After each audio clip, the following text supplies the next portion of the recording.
And now the plain truth. As you've seen on our show, the government at times tells you lies.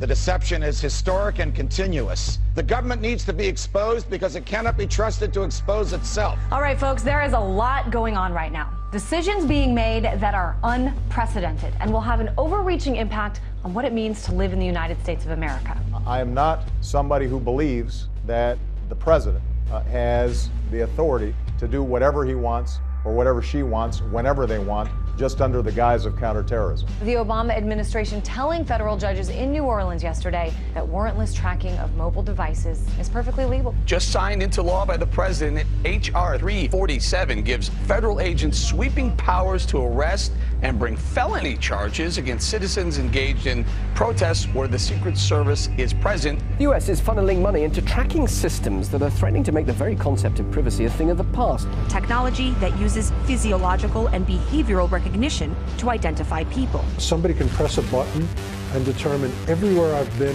everything I've done, everyone I've been with. Riot can map and analyze your locations, ultimately building a profile of your activities and movements. Later in the process, your relationships are analyzed, and in the end, you're assigned a risk level. A police force able to figure out what criminals are going to do in advance? FAST stands for Future Attribute Screening Technology.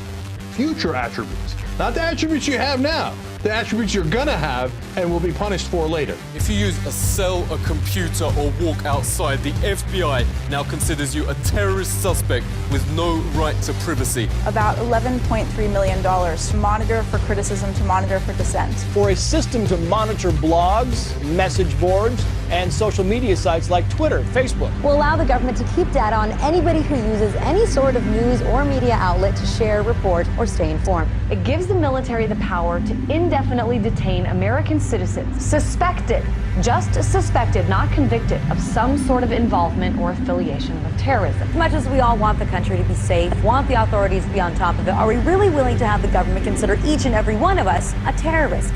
Because you see, that's essentially what's happening. The Department of Homeland Security buying ammunition, now looking to purchase another 21 million rounds of ammunition.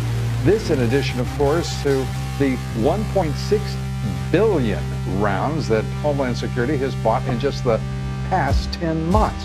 Now, to put all of this in perspective, the military used approximately 70 million rounds each year of the Iraq War. 70 million rounds in a war. The government does not need clear evidence to justify a deadly attack.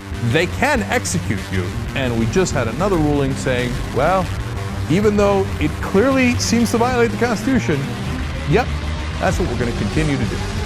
Welcome to Obama's America, which seems startlingly similar to the Bush America. The federal government has spent $34 billion on militarizing our local police enforcement. The police forces in the United States have been increasingly weaponized with similar equipment to that of the U.S. military. Several U.S. citizens have already been assassinated. Here, Black Hawks fly low on downtown Miami, strafing highways with machine gun fire in what authorities call a practice run. The Constitution guarantees due process. It does not guarantee judicial process. Because the main threat is you.